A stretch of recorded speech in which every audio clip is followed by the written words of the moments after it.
Okay, ஹியரிங்க்கு முன்னாடி உங்க அட்வொகேட்டை என்ன கன்சல்ட் பண்ண சொல்லுங்க. நான் சில பாயிண்ட்ஸ் தரேன்.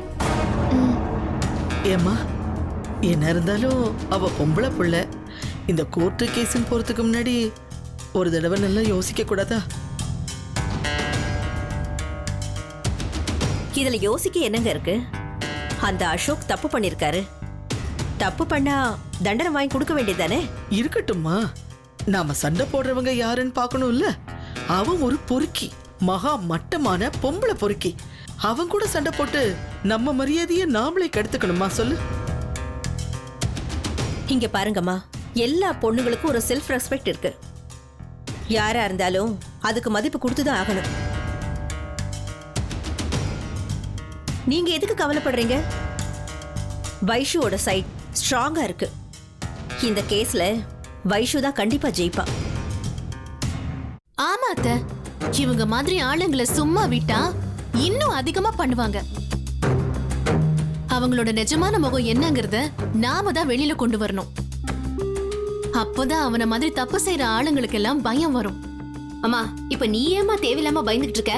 அதான் நம்ம எல்லாருமே வைஷு கூட இருக்கோம்ல, அப்புறம் என்ன? நீ வேணா பாரு, வைஷு தான் இந்த கேஸ் ஜெயிக்க போறா. என்னமோ சொல்றீங்கம்மா. எந்த பிரச்சனையும் வராம இருந்தா சரி. எல்லாம் நல்லபடியா நடக்கும்.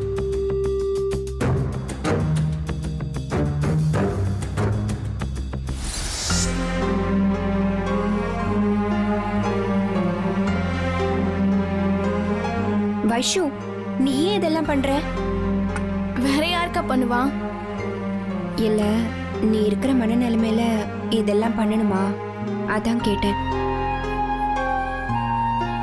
அதெல்லாம் எப்போ முடிஞ்சு போச்சுக்கா. ரொம்ப தைரியமா எல்லாத்தையும் சொல்லிட்டேன்.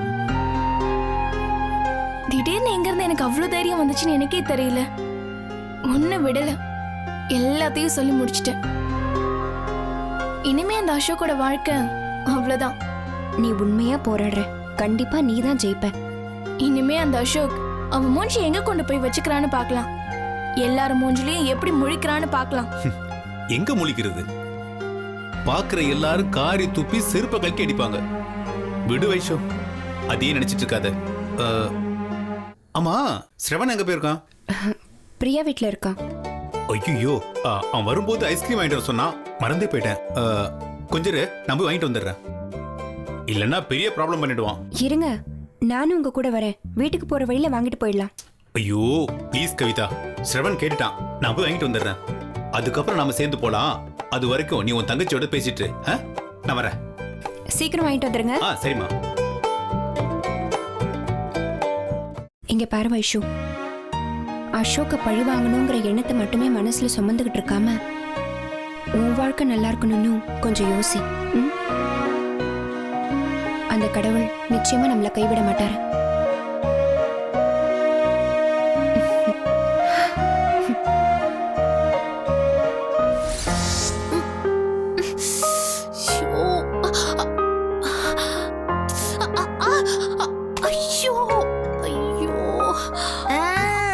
ஐயோ டேய், என்னாச்சு ஸ்ரவன்? ஒண்ணும் இல்ல. நான் ஐயோன்னு சொன்னா ஒரு அர்த்தம் இருக்கு. நான் இடிச்சுக்கிட்டேன், அதனால சொல்றேன். நீ எதுக்காக ஐயோன்னு சொல்ற? அது நான் கோவத்துல சொன்னது.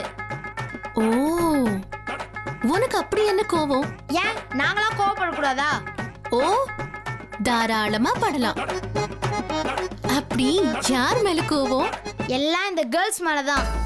அப்படி பொதுவா சொன்னா எப்படி? ஊரு, பேரு, டீடைல்ஸ் எல்லாம் சொல்லு. கேர்ள்ஸ்ன்னு சொன்னாலே எல்லார் மேலயும் கோவம் வருது. இங்க இருக்கிற எல்லா கேர்ள்ஸும் மோசம். ஐயோ, என்னடா ஆச்சு? ஸ்கூலுக்கு போனா அங்க இருக்கிற பொண்ணுங்க ஏன் என் கூட விளையாட வர மாட்டேங்கிறேன்னு கேக்குறாங்க. வீட்டுக்கு போனா எங்க அம்மா ஏன் லேசியா இருக்க, படி படி படி படின்னு சொல்றாங்க. நான் ஸ்கூலுக்கு போய் விளையாடுறதா இல்ல வீட்டுக்கு வந்து படிக்கிறதா? எல்லாரும் என்ன கன்ஃபியூஸ் பண்றாங்க.